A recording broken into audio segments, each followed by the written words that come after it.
जय वैद्यनाथ। पिछले वीडियो में आप लोग पढ़े गणित क्या है, गणित की प्रकृति। गणित की प्रकृति जानने के लिए आपको गणित की संरचना के बारे में जानना पड़ा। तो बिल्डिंग ब्लॉक्स ऑफ मैथमेटिक्स, उसके अंतर्गत आप लोग बहुत सारा टर्म, परिभाषित पद, अपरिभाषित पद, प्रोपोजिशन, तर्क वाक्य, ये सब सीखे। तो उसका अगला कड़ी जो है खुले वाक्य, ओपन सेंटेंसेस। इसको जानने के लिए अगर आप लोग अभी तक मेरा चैनल सब्सक्राइब नहीं किए हैं तो सब्सक्राइब करिए।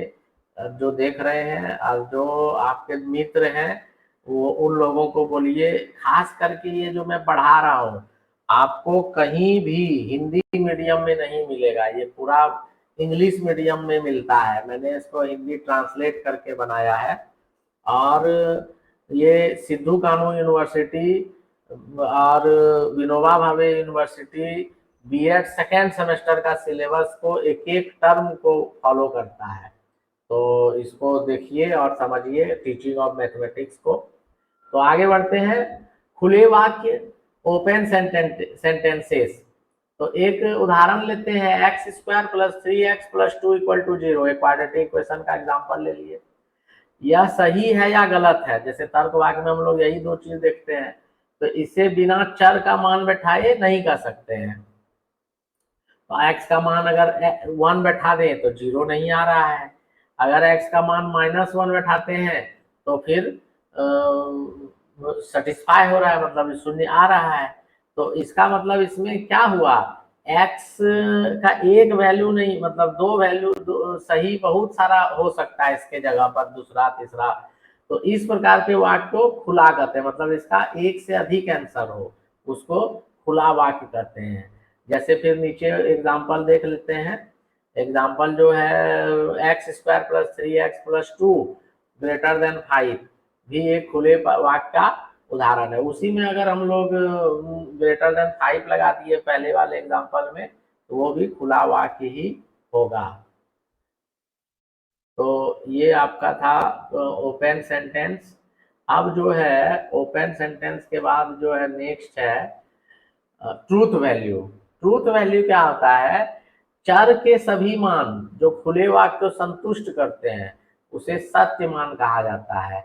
इसे साधारणतः px तथा qx आदि से दर्शाया जाता है। अभी हम जो एग्जांपल देखे, x² + 3x+2, तो इसको -1 सेटिस्फाई किया तो -1 उसका ट्रूथ वैल्यू हो गया।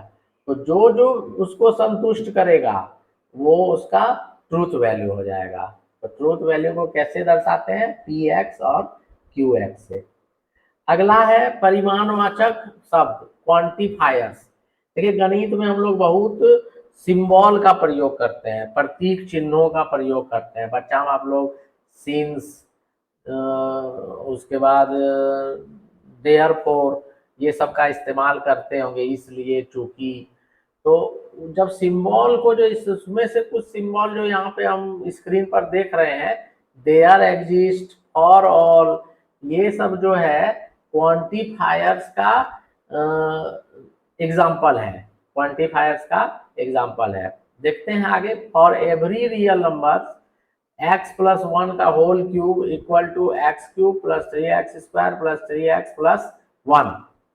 ये तो होता है, ये आप लोग जानते हैं। इसको क्वांटिफायर्स में कैसे लिखते हैं, छोटा ब्रैकेट में for all x, comma x real, और फिर स्मॉल ब्रैकेट में x+1 का whole cube equal to x³ + 3x² + 3x+1। दूसरा एग्जांपल देख लेते हैं।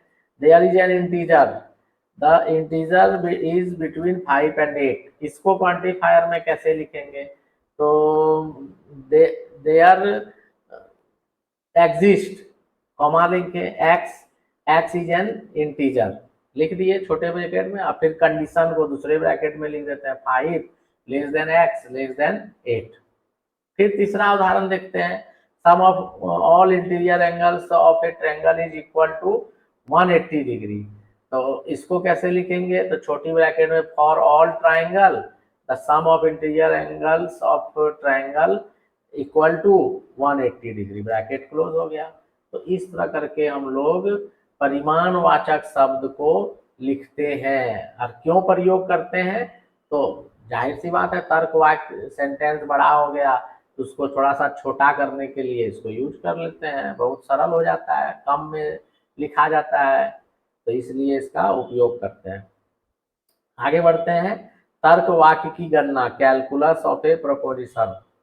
तो तर्क वाक्य की गणना क्या होता है, तो ऐसे तर्क वाक्य जिसको तोड़ा नहीं जा सके उसे साधारण तर्क वाक्य कहते हैं। हिंदी में भी आप लोग सरल वाक्य, संयुक्त वाक्य पढ़े होंगे, सेम उसी को उठा के यहाँ ला दिया है, तो उसे साधारण तर्क वाक्य कहते हैं। जैसे 5 एक अभाज्य संख्या है, इसको हम लोग तोड़ नहीं सकते, तोड़ देंगे तो इसका कोई अर्थ रह नहीं जाएगा।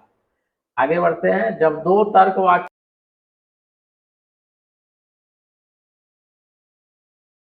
को जोड़कर एक नया तर्क वाक्य बनाया जाता है तो उसे संयुक्त तर्क वाक्य कहते हैं। जैसे ए स्क्वायर ऋणात्मक होगा अगर सिर्फ ए वास्तविक नहीं है, ठीक है, वास्तविक नहीं है ना, वास्तविक नहीं है, ठीक है, तो ए का वैल्यू अगर √√-1 √√-2 ले लेते हैं तो आपका ये हो जाएगा, एग्जाम्पल जो है ये सही हो जाएगा।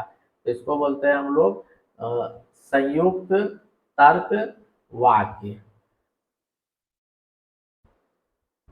अब तर्क वाक्य की गणना, तो तर्क वाक्य की गणना, कैलकुलस ऑफ प्रोपोजिशंस। ऐसे तर्क वाक्य जिसको तोड़ा नहीं जा सके उसे साधारण तर्क वाक्य कहते हैं। जैसे 5 एक अभाज्य संख्या है, तो सिंपल हो गया। जब दो तर्क वाक्यों को जोड़कर एक नया तर्क वाक्य बनाया जाता है तो उसे संयुक्त तर्क वाक्य कहते हैं। जैसे ए स्क्वायर ऋणात्मक होगा अगर सिर्फ वास्तविक नहीं हो, ए वास्तविक नहीं हो, मतलब ए के जगह पे आपको √√-2 -1 ये लेना पड़ेगा। मैं घर पर रहूंगा अगर शाम में बारिश होगी, तो मैं घर पे रहूंगा और शाम में बारिश होगी, इसमें दो अलग अलग तर्क वाक्य को जोड़ के बनाया गया है, इसलिए ये संयुक्त तर्क वाक्य हो गया।